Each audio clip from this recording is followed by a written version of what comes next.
everyone, welcome back to Rhythm Railroad. This is update number 23 of my HO scale layout.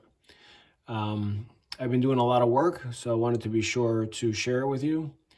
Most of the work has been done for my block detection and, setting up my JMRI as well. I'm trying to really make sure that all the wiring is done as soon as possible, at least for the main line and for staging, so that I can have a functioning layout, and also so that I could just kind of check to see if there's any track work that's going to have to be adjusted or adapted or all the above before I commit to actually putting ballast down and kind of pouring cement over the whole thing. So before I get to all that, I'm looking at these two locomotives here, which I just got yesterday from Scale Trains, which are absolutely gorgeous. And I pre-ordered these. They are Dash 9s. The quality and the detail work is incredible, as usual, as to be expected from Scale Trains. And the sound is actually better than the Gevos that I have purchased in the past. I don't know if the speaker configuration is different or if there's just more room to kind of put the enclosure in there, but there's definitely more bass tones and there's definitely more clarity in these speakers than in the Gevos, at least from my experience. But just in looking at these locomotives, I mean, the grills and the mirrors and the everything, the windshield wipers, everything is like incredibly detailed. So I'm very happy with them. I did have one of these come with a broken step that was kind of just floating around the box, and one of the visors came off, and there's one tiny little part which I still haven't figured out where it goes. That was also floating around. The other one was fine, everything was there, just one little hatch on one of the panels was kind of like half open, so I just had to push it back down. I was going to return it and complain, but I mean, I everything runs fine, and my buddy kind of like guided me in the right direction and said, as long as they run good, a little glue will fix most of those problems. So yeah, I decided to keep them. And like I said, they are running very well, and I haven't tested them that much, but I'm going to use this set of locomotives to run the train that's going to basically display the block detection that I've been working on since we last met. So with that said, let's go over to the computer and let me show you what I've been doing there. All right, so here we are at the laptop. I have my laptop connected to the layout through a USB cable that's connected to a PR4 Digitrax interface, and that's what's speaking to all the components that are back there. You see that mess of wires back there. So all the block detection, all the stationary decoders, all the circuit breakers, everything is over there. And again, it's being controlled by the computer through JMRI. So one of the things I also wanted to say is that I'm trying to use a system that is versatile, meaning that I can control from many different locations and in many different ways. So one of the things I want to show you today is that because my laptop is temporarily here, and this will not be the spot, obviously, this is actually going to be my yard at some point, my locomotive facility in the yard. But because my laptop is here right now and I don't have a long enough wire to get to the other side, what I've decided to do is use web server through JMRI to display the panel onto an iPad, which is the second device that I'm holding here. And this iPad will be able to control not only it'll display the block detection, but it'll also be able to control all the turnouts by just touching the point where you want the turnout to switch. Now, this method I've used before. I had it hooked up like that on my N scale layout. But it seems that every time I think I know what I'm doing, I kind of don't. And I always learn a little bit more and a little bit more, but I guess that's kind of the nature of learning a program, as in my eyes, as complicated as JMRI. There's just so many layers that even if you're using it often, there's always like another layer of things that you could do with it. So it is exciting, but sometimes it gets a little frustrating. Um, and then the third element is my throttle. So I'm using an actual phone, and I have Y throttle installed on here, and it's, everything's communicating. So um, there are several ways to connect this, and I wanted to kind of show you what I did with my setup. Um, because I run the layout by myself for now, and eventually I'll have people here running the layout, but I don't always have like a dispatcher situation going. I just kind of like, sometimes I like to have, a friend or two here, and just to run trains. I do have a Digitrax LNWI right down there, which is speaking. It's basically setting up a network for the layout only, so that I don't have to use the home router, which is upstairs, which could potentially create, some kind of issues, because it's, I don't get a real strong signal down here in the basement. So I kind of trust that more. But anybody that comes over with a phone or any kind of smart device can, hook into there and control the trains using their phone or iPad or whatever it is. So the one thing that's important is that I have this situation, or the setup that I like, connected in two different ways. My Y throttle, which is my phone, is connected through the LNWI network, which is separate. It's different than the one for the laptop. The one from the laptop is using the home network. Now I don't know if I don't think I can hook up the LNWI to also control this, but I got it to work this way, where the computer is controlling the network that sends the information to the iPad, through the home network, but that router is connected to the phone, which controls just the throttle, basically what the locomotive is going to do. So I'm controlling the layout kind of by using the house network, and I'm controlling the locomotives with that. If that's good or bad, I have no idea. I just know that it works. So if anybody has any pointers on that, I would appreciate it, because maybe I don't even need to use the home network at all. Now, speaking of that, that's basically what I got stuck on, because I forgot that you had to do it that way in order for the computer to talk to the iPad. So what happened was, originally I had the iPad hooked up to the network for the LNWI, and every time I started the web server on JMRI, the iPad wasn't picking it up, for obvious reasons. It was connected to a different network, so I couldn't see it. So the minute I connected the iPad to the home network, the server started talking to the iPad. Anyways, we'll get to all that in 1 second. So what I have here is, basically Panel Pro, which I just, I opened by double clicking the Panel Pro icon.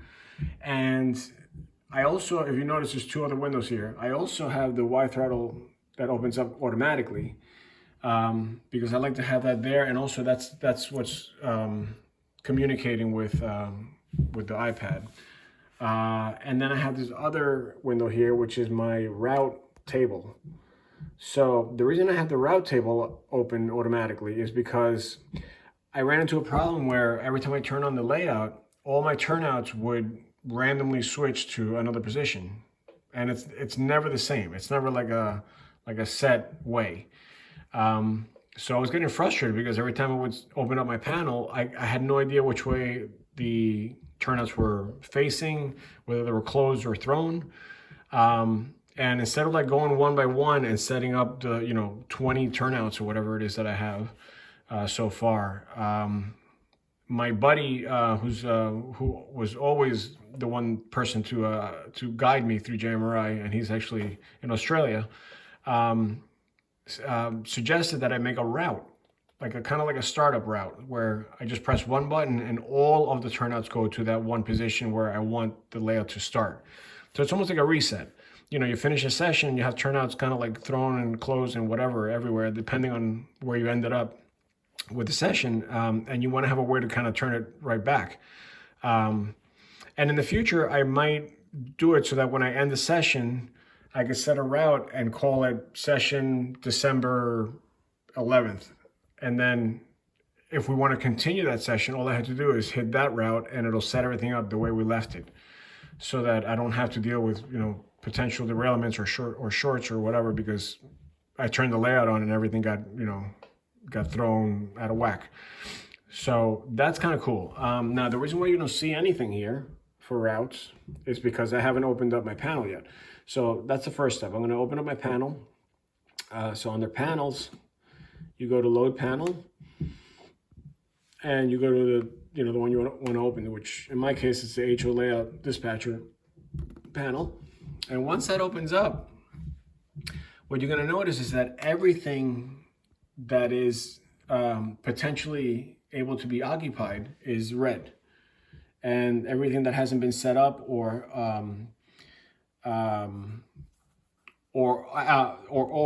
this is weird, and I'm trying to figure this out. So maybe some of you can help me. The two reversing sections, for some reason, it's almost like they go to sleep until you go through them. And then once you go through them, then they wake up and then they start detecting correctly. But for some reason, when you initially open up the panel, they show up as just, you know, unoccupied. Now, the reason why this panel is doing this, where everything is red, is because it's supposed to be like a safety feature where the computer just assumes that there's a train on everything so that you don't move anything. But once you turn the track power on, that's when it starts to read where everything is. So before I do that, I'm going to go ahead and go back to what I was telling you before with the route, with the routes. So let me open up that little window right here, and what you see here now is that, sorry about the camera, now it says Rhythm Railroad Startup, and all I got to do is hit this set button and it'll turn everything the way I want it to be initially. So you'll hear the tortoise machines going in the back, but you'll also see all of these, which are not, as you can tell, they're not specifically showing any one way, or, you know, like closed or thrown. All of them, all these and all these are all going to turn as the, you know, the coders read the information. So let me hit set and watch what happens.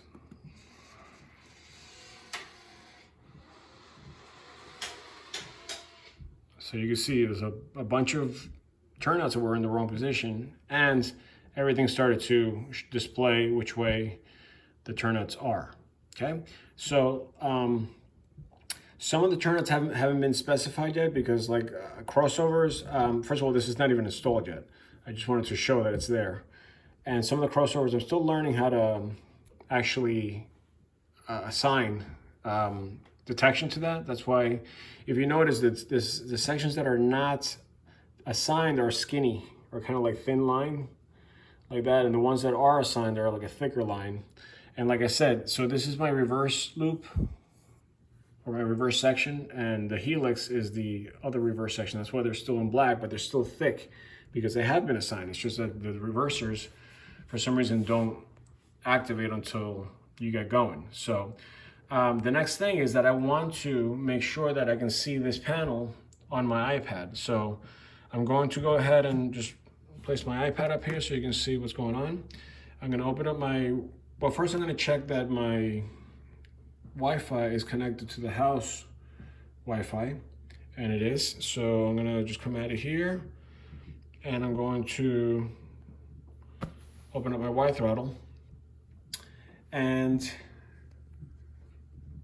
the reason why it's showing the configure thing is because you have to see what the configuration is by hitting the configure and then seeing if that's matching what the Y throttle is saying. So the code here is 192.168.1.161 with 1280 as a port. And I can see that's not matching exactly because, oh, hold on, 192.168.1.161 12.090. Yeah, it is. So let me just see if I want to hit set. Oh, there it goes. I just had to hit set. That's all it is. Okay. So normally when this comes up, you don't see the web server icon. It'll go away. But now that I have JMRI set so that it automatically starts web server. So now you see it here. And once I hit the web server icon, it basically goes to the home page for JMRI where I can pull up panels, rosters, anything with operations, tables, etc. But you can see there's the panel that I'm looking at here. So I'm going to click on that and it opens up.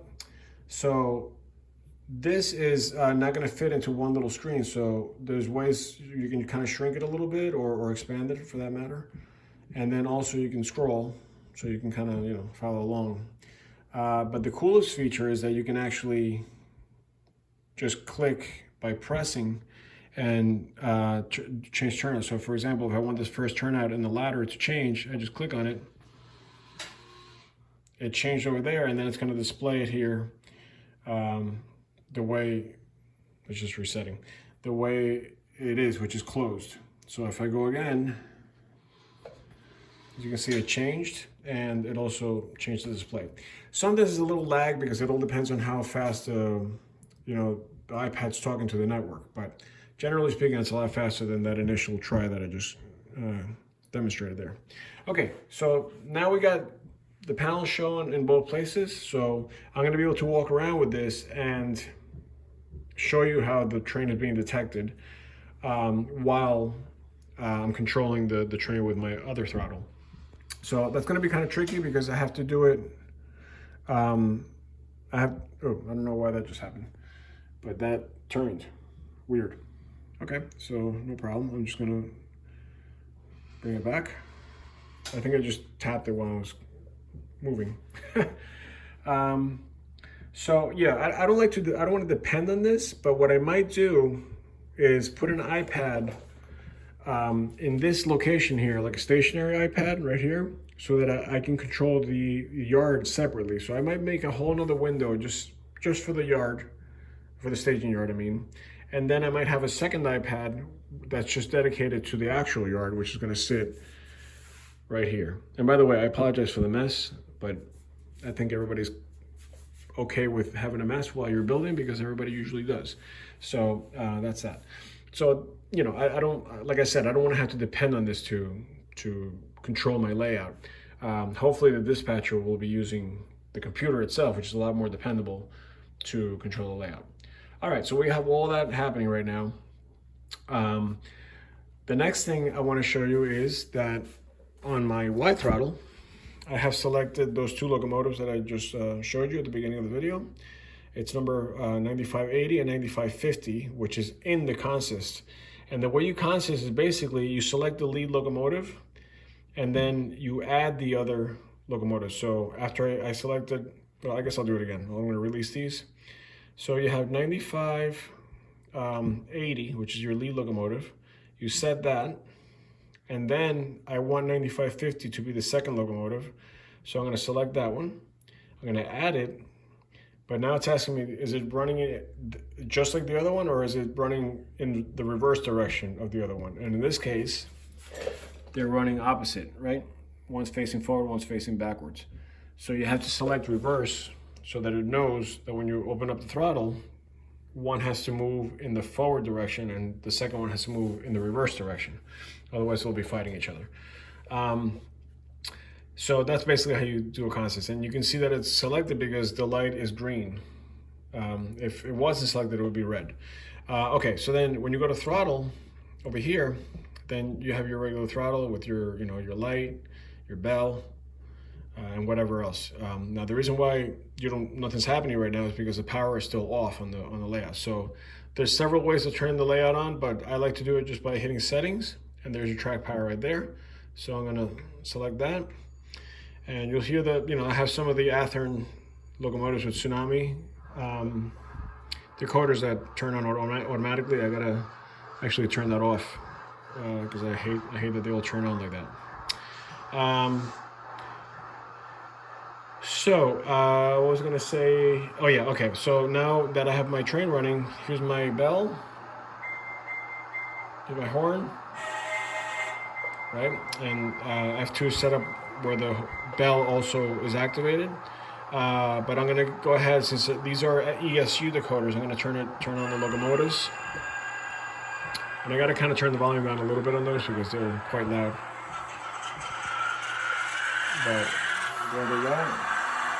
And like I said, I just love the sound of these things. They sound really good. Okay, so now what I want to show you is the block detection, how it's set up. So as you can see now that, let me just get this panel looking a little bit more clear. Now that the track power is on, you can see that only the tracks where the locomotives are placed are in red, and the ones that are not occupied are in black. So this is my staging yard. There are 3 trains sitting on these tracks, which I consider track 2, 3, 4 inbound, and then track this is 1, 2, 3.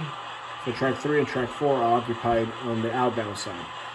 Now the train that I'm going to be using is sitting on track, so it's 1, 2, 3 on the outbound side. So I'm going to line that up here. So here's track 3.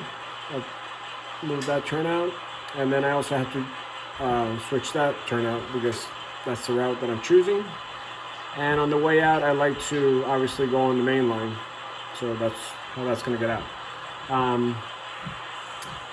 The other thing is that once the locomotive, which is sitting right here right now, enters the ladder line, meaning this line that goes diagonally here, all of this is going to turn on, because it's basically saying, hey, you can't move any trains right now because there's a train that's going to be interrupting all of this. The only thing you're not going to see occupied are the actual tracks that are sitting in the yard. So these 2, this one, and also this whole section here is going to be still black because that's a separate block that I set up. So again, once I go into this track here, it's going to see it as occupied all the way up to here. So let me give this a little throttle and let's get going here.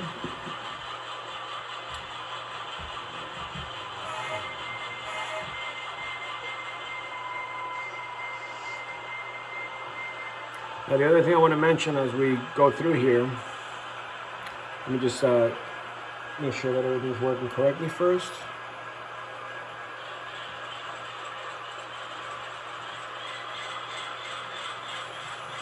There it goes. You'll see this turn red in just a second.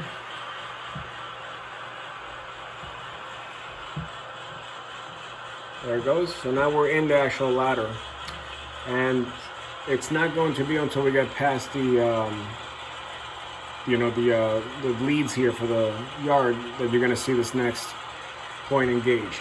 Now, one thing that I wanted to mention before was that I have resistors on some of the cars on this train, but I made sure to put one at the end of the train so you can detect where the end of the train is. That's why this is still red, because there's a car all the way at the end that's still sitting on this track. So it's only when that car clears this turnout that you're going to see that turn off.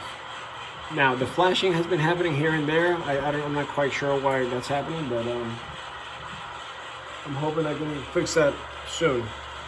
So let me just give it a little more throttle here.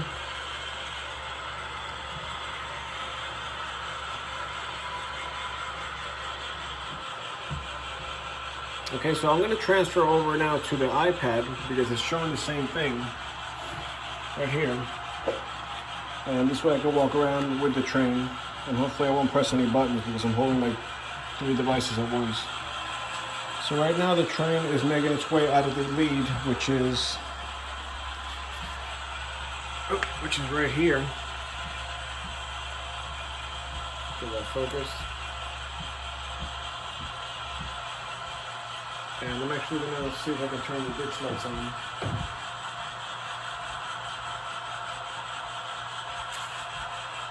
So you can see it clear. And I'll give it a little more gas here. Just trying to go a little faster than normal so we can actually have a decent sized video here. So we're just entering the reversing loop now. And as you can see, the reversing loop right there has turned on. But the other part of the track is still lit in red because the train is still trying to clear. I'm about to clear that turnout and you'll see the staging track turn black again.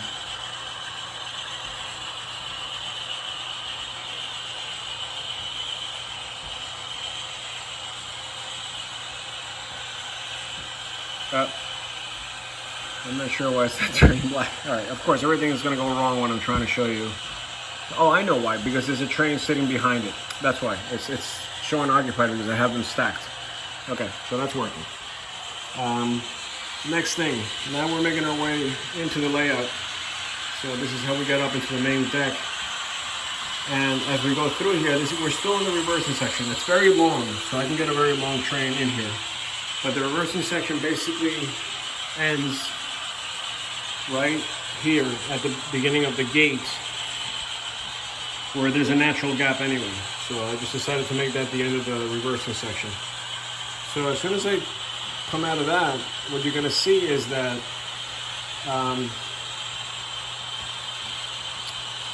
the section that's in red right now over here is going to clear out, and then it's going to go into this kind of like crossover section that's a junction for CSX, but it's not going to turn red because I don't have that assigned yet. That's why it's still in that thinner track there. But as soon as it crosses over that, you'll see it turn red. So we're just entering that now, right here, the train. Oh, 1 second. All right, so here at the gate, I'm working some wiring connections. They're just a little loose, so I have to fix that. But now that we're in the next block here, as you can see, we're entering the bridge section here. You can see that the block detection is picking it up. So as we come into here where the signals are, this is basically to the left of the signals on this side is south, and to the right of the signal is north. So the idea here is that as the train comes around, there's going to be a road that cuts across here. There's going to be a crossing here on this track. So I made my signal point right there so that in case, there's traffic on the other side of the layout, meaning train traffic, I can stop my train here and give a red signal here, and then the cars can still, cross over until I have a clear signal, and then I can continue on to the other side of the layout. But you'll see that once I cross that point right here, I will be seeing the next line to the right turn red, which indicates that I'm in the new block. And the line that's red right now will not turn off. It's going to turn red right now. There it is. And the reason why the other line is not turning off is because this last hopper that I have here has resistors on it. This Canadian Pacific has resistors, so it's picking up that block. Now as we enter the mountain section here and go into the tunnel, on the other side of the tunnel is where this siding is that you see here on the panel. So right now there's no trains on either the siding or the main line, and we're lined up for the main line. So we're just going to continue there and also continue on the main after that. So I just want to show you that as soon as this last hopper crosses that point that I showed you before, the other line will turn off, showing that is now the end of the train. It has completely come across that point. That should be right now. There it is. So it just turned black. So now I'm in the next section, And it's also showing the mountain section here, like I explained before. So we're going to take a walk over. I'm just trying to hold all of my devices. And as the train makes its way through the mountain, we end up on this side of the layout. There's the exit for the tunnel. And as you can see, we're in the siding, and well, we're in the main line of the siding section here. And this is what I consider to be Saratoga Springs. And we're heading up to Fort Edward, which is my industrial area on the second level here. So once we get past this long siding, which can basically hold about, I would say about 30 cars. We'll finish it, it ends right there.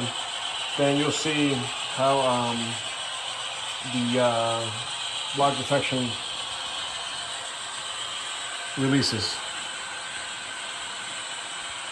So right now we're strictly in that siding, and we're about to exit and go into the main right there. And now, as you can see on the next section, we'll just scroll over here. On the next section, there is a train sitting on the siding. And again, the crossover is not assigned yet, so that's why you see like a space in the middle there. But the train, you actually can see it here. It's sitting on the siding. And we're gonna basically go around it. So here we are on the main. Working our way through. It's being reflected here. And once we get into that siding section, you'll see it turn red, and it'll be parallel to where the train is right now. Again, I apologize for the camera work. It's just really hard to do this with 3 devices and only 2 hands. So we're about to enter that siding now. So it only showed a little bit of the siding because we're in the first half of it. Once I cross the middle here, which is where my crossover is, which is yet, it's not yet fully installed, but my crossover is right there. That's when you'll see the rest of the section light up. And the reason I did that is because if I have a train sitting behind it and in front of it, I can still snake my way around it if there are 2 shorter trains there. But these 2 trains happen to be on the long side, so here we are. We're about to enter that block, and let's see that turn red. Well, it's about to turn red.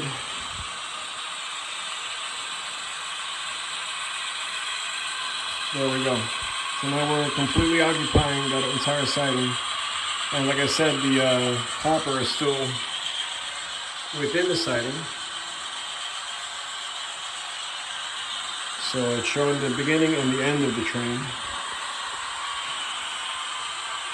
And we're about to enter the next section, which is where the upper gate is, which is right here, before we cross over to Whitehall, which is where there is going to be a siding there eventually, but right now it's set up almost like a small transfer yard. I'm just trying to get my throttle.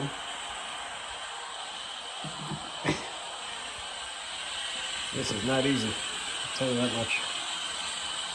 Hopefully I won't drop you. So I'm just gonna make my way here so I can put my throttle down. And coming into the main line here. So now we should be tripping the next block, which is also including the yard for now. I still have to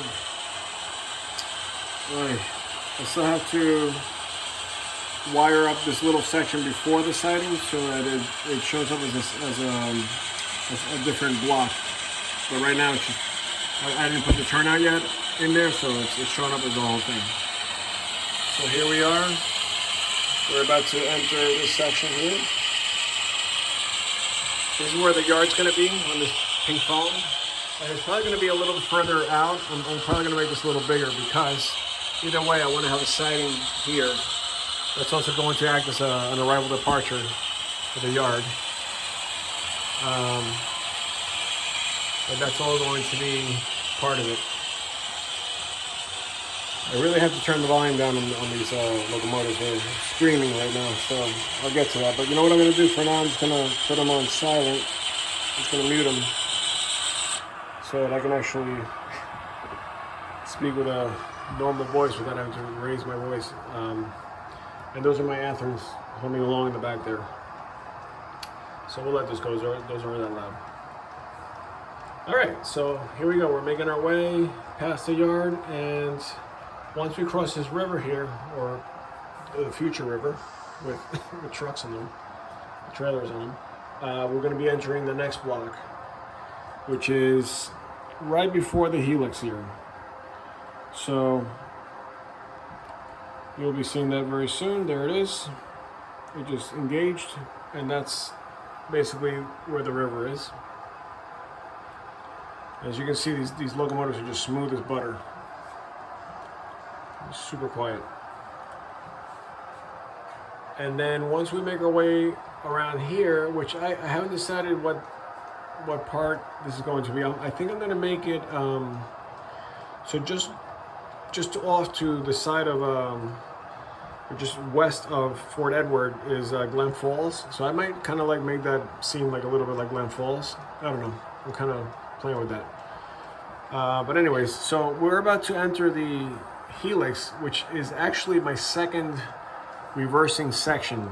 The entire helix acts as a reversing section. So remember I told you, it wasn't engaging before. So once I cross this gap right here,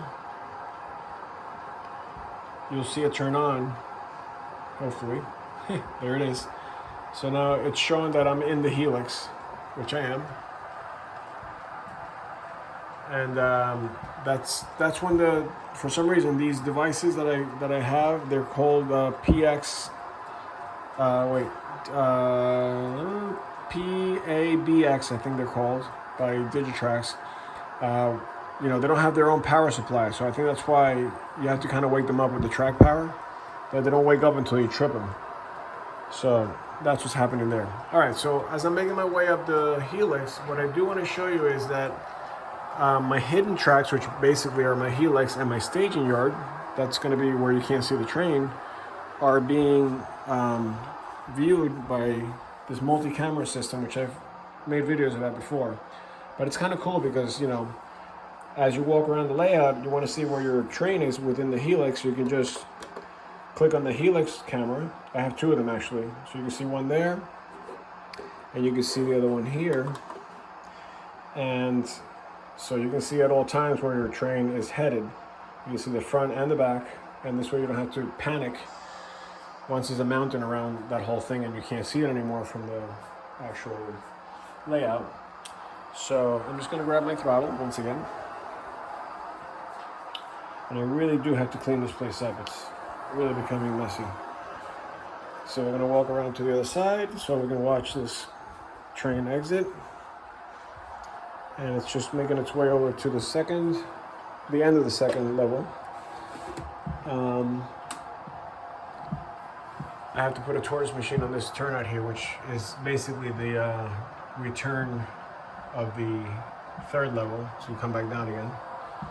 But we have locomotive coming this way. Now I do have a few dead spots that I haven't wired yet because I just need more feeders up in this area. So hopefully, I think these locomotives have keep alives or whatever they're called from ESU. So hopefully they'll make it through those dead spots without stopping. We're about to find out. But I'm also going to show you that once we get past this turnout, the next section is going to be engaged here in the third level, which is this section here. As you can see the return loop there. So there it is. It just turned on. So I'm in the helix and in that first section of the track. And this is basically in this next little spot is where the siding that I'm going to add in the third level that I had mentioned originally, this is where it's going to start. So I already have the turnout in place. I just have to actually add all the homosot and everything else. And we've just basically engaged the next section, which is there. And once that covered hopper leaves the helix, you'll see the helix turn off. Just waiting on that. It should be very soon.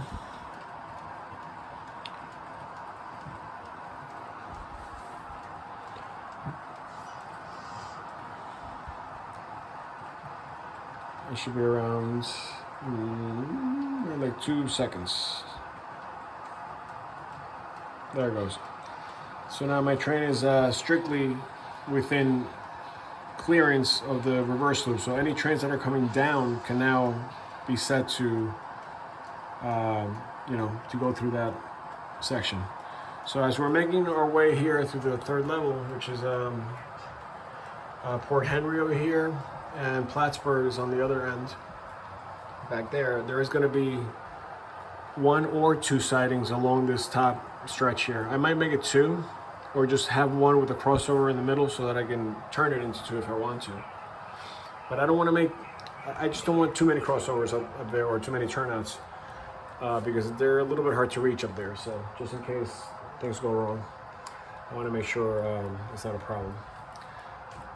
So again, I'm just making my way here. This is basically acting as like a reverse loop. So there's not going to be much up here as far as like, actually there's going to be no industries up here.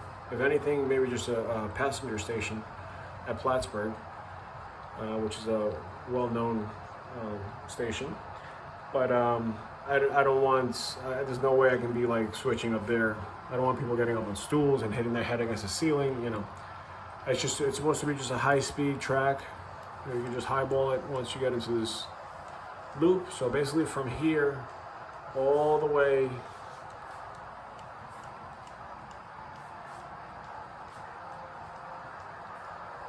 past all this, down the hill to the opposite side of the wall. That's, you can highball that because there's no industry or anything like that. So that's kind of fun. Unless you have a train waiting to go down in front of you. But so here we come. We're in the next section in about 2 seconds. So you're going to see the first half of that return loop light up. There it is. Oh, it's about to, yeah, there it is. And as you can see, you know, you can still see the other train on the second level is still there, still sitting there, and it's detecting. And obviously all the stuff in the staging yard is still there. And I think for the next video that I do for block detection, what I'm going to do is just record the iPad by itself and then try to synchronize it, because this back and forth thing, my camera is just not liking it. I think it's because of the lighting. So I'm just going to focus on the train right now, because we have a pretty long way to go before we actually engage the helix again. Although I do have one more block coming up after the gate, which indicates that I'm past the gate. So I'll probably just show you just that, and then we'll stick to the train before it comes all the way down. So yeah, you know, I'm happy because I am able to basically dispatch with even this much information. I mean, I have very few things that I have to finish. We're about to cross that new, there it is. So that's basically the return part before you go back to the helix. So I'm going to just make sure the turnout on the return is switched, and then we'll get back to the train. And this zoom is just not being friendly today. The focus rather, not the zoom. So yeah, I just got to do this manually because I don't have a machine hooked up yet. And there is a little dead spot right here that I have to wire up. But like I said, I think those keep alives are working. And I mean, I'm assuming they're in there because all my other scale train locomotives have keep alives already installed. So I'm assuming there's some in there also. We're about to find out. But yeah, like I was saying, it's nice to have the ability to see where the train is, because even though my layout is not like tremendously big, it is pretty big where you can lose the train if you're not in the right room, or you're just kind of like paying attention to something else.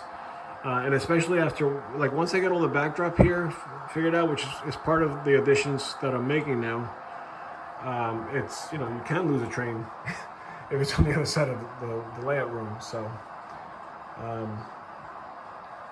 it is nice to see the detection working fairly well. It's not perfect, but it's definitely better than I had it initially.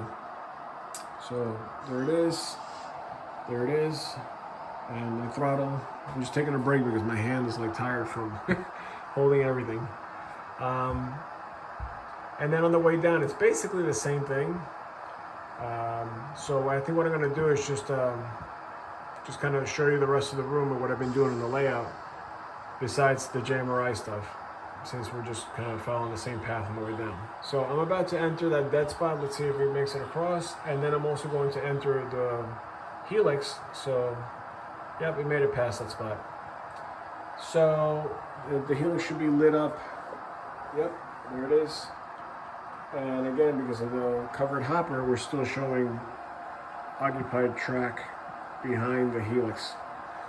And it's on its way down the helix and it's heading back south.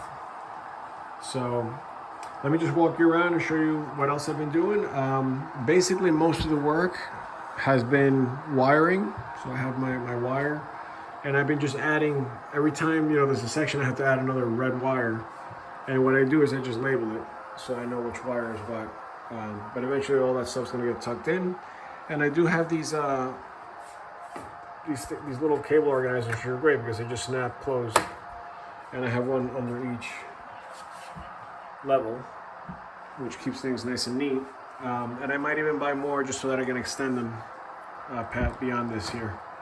But eventually it'll all be zip tied up with these, I found these neat little cable, there's like zip tie cable harnesses, which you get at like Home Depot. I forget how much I paid for these, but they were like they're a little pricey, but what I do is I just push a screw through there and up into the homosote, as you can see here.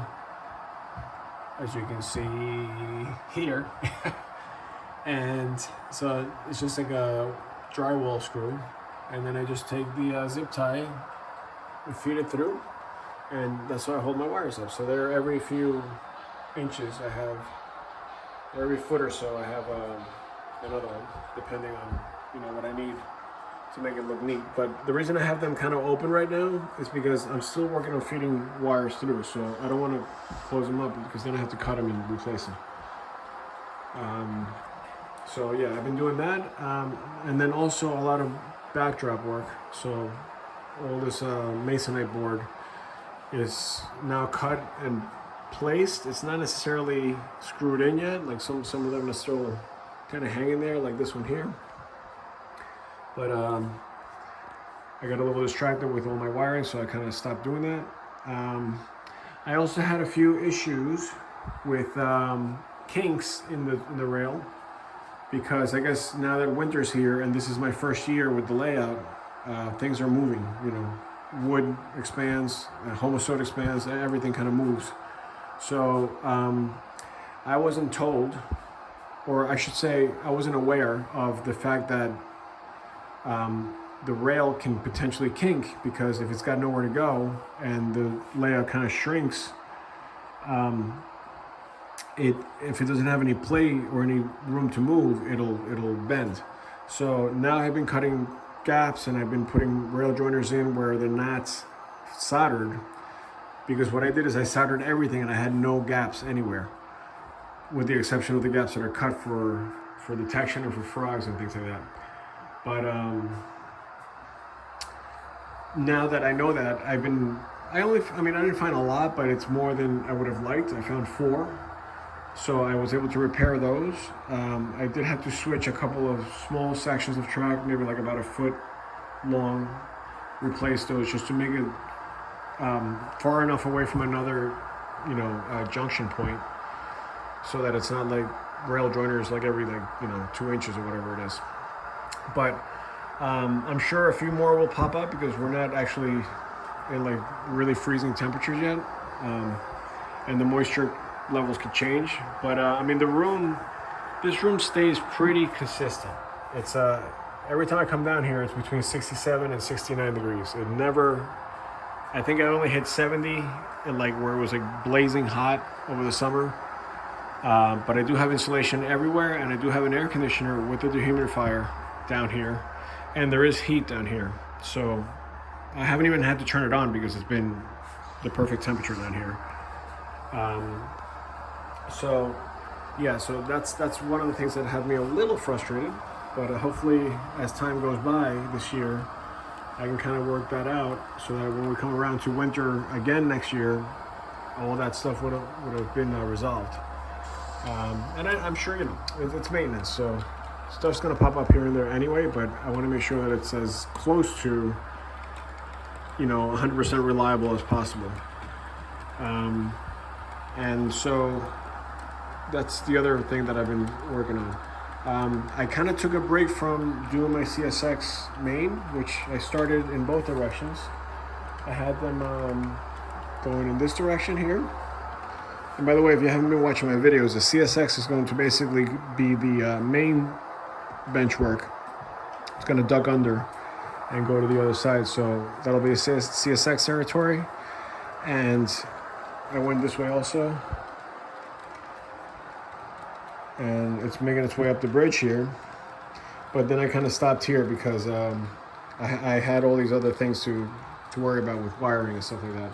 I'm also trying to figure out, once I get past this bridge here, the idea is that it's going to keep climbing slightly, and it's going to go over what would be an extension of the yard, which is sitting, the yard is actually over there, but there's going to be an extension of it here.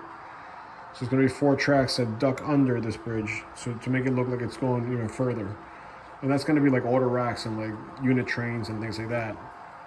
But what I'm trying to figure out is the bridge situation here, because it's got to be curved and it's got to be long enough for me to get I guess I'm going to have to put a pier in between the tracks here, the yard tracks, so it's going to have to be more like that.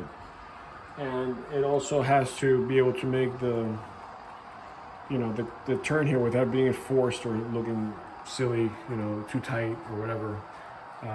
And just to avoid any potential problems with cars being pulled off the track from the sharp turns. I mean, everything's hopefully going to be over 28 inches on the radius.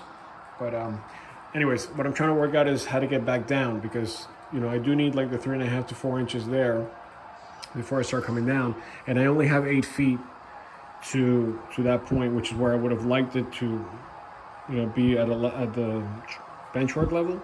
But I think that's like a 3%. So in order for me to get it to like 2% or under, I have to kind of continue the grade down to about here before I start opening up to the yard. And then there's going to be a 3rd track. And by the way, I made this wider. I opened this up a lot so that I can get 3 tracks in here, because it's going to be a lead coming off the yard that's going to come back, and that's what's going to connect to that extension of the yard. And then once this yard is all settled in, the lead's going to continue from the side here. It's going to be more like an industry track, and it's going to curve around, and then there's going to be like a few industries here in this section. So that's kind of exciting. One other thing that I'm kind of excited about is that I was doing some research of the, you know, the line that I'm modeling. And even though I'm not going for like 100% prototypical, I'm trying to kind of hint at, you know, what would be the old D&H, and like, you know, going from Schenectady up to Plattsburgh. So in Fort Edward, I did notice that there is besides a small yard, which I can't model because I don't have enough room, there is a spur that goes out to Glen Falls. And in Glen Falls, there's a bunch of customers for CP and NS, which I'm excited to model. I'm just keeping an eye on the train here.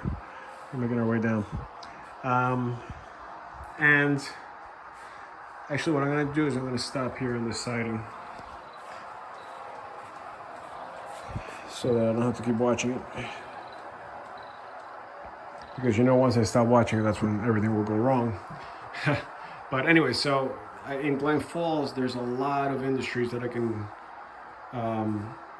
model, and this is where I wanted all my industries. So it's kind of funny that I didn't even notice that that was there until after I decided to do the Fort Edward, section here in this industrial area. So I'm gonna kind of fake it and just say that all the spurs coming out of this main line are kind of like Glen Falls, even though it wouldn't really be like that. It wouldn't be right off the main. It would be like a spur, and then from that spur there would be these industries. So I did find, for example, well, the one that's actually in Fort Edward is Irving Tissue Company. So I'm going to model that probably in this corner here. Then there's the big two industries are Finch Paper, which I'm probably going to model here in the pink foam here. This whole thing is probably going to be Finch Paper because it's like, I need the building that's going to be for box cars, and I need one for the tank cars for the the slurry, whatever that stuff is called.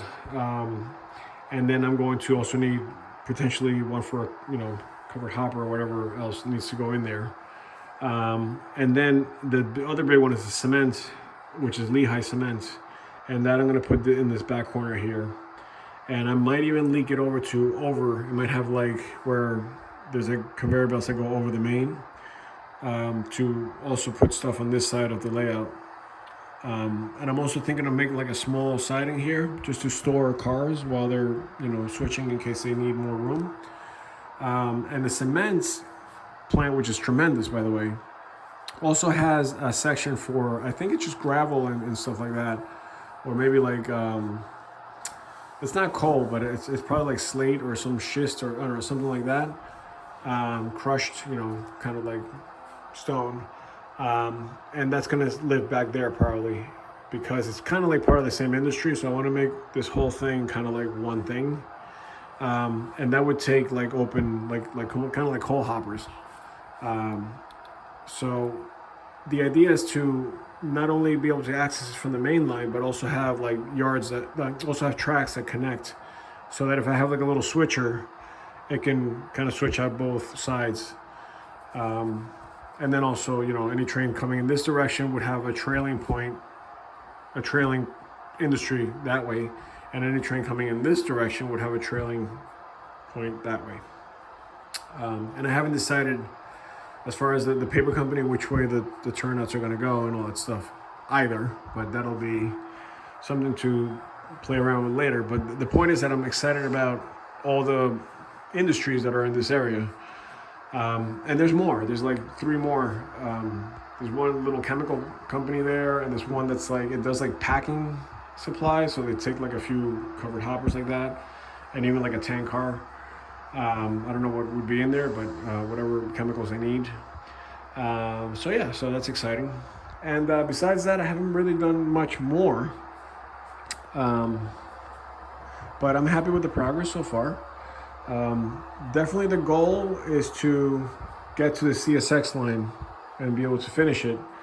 I might need to buy a little more track, but I might be able to do the main line without worrying about the yard so much. And either way, I think the yard might be in code 70. I'm not sure yet. I might do the yard in 83, and then just the industries in code 70. But I don't know if anybody has any pointers on that aspect. Let me know. Oh, one last thing I did is the little spur here. I was just kind of playing around with the space, and so what I did is I lifted the ground there so that it, when you shove back here, right after you make right after you clear this turnout, you're flat, and the cars won't go rolling around. Rather than having to come up and then having to come down again to a much lower level than that. This is 2-inch foam. It's 1-inch foam. But 1 inch could be a lot of a drop there, and by the time I drop it, you're too far into the corner anyway. So I figured this would be better, even though the track here is climbing on the main. There'll be a little hill, and industries are usually lower than the main line, so that'll actually look kind of cool. And I might just have like 2 things happening here, like a building that just kind of sits here and has like for box cars or whatever, and then some kind of building that's on an angle this way where you can shove back, and maybe a holding track. Maybe I have it here on the side here. Not sure. We'll find out soon enough when we get there. Yeah, so that's basically it. This is update 23, and I'm going to leave it there. So I hope to see you on update 24, and I will hopefully have a lot more done. So see you then. Thanks for watching.